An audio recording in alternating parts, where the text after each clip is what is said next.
Hello everyone, how to Tuts back with another new video, and in this video I'll guide you how to change your birthday date on your Instagram from PC.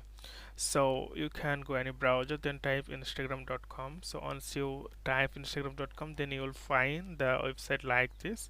Then what you need to do, you need to click left bottom hand side on your screen. It's called more.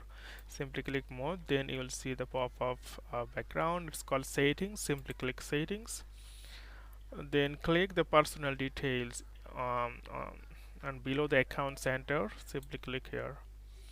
Once you click here, then you can see personal details, account settings, personal details. Click here, then you can see personal details. You will find three options: contact info, birthday, and account ownership and control. So simply click the second one, birthday, and click the edit.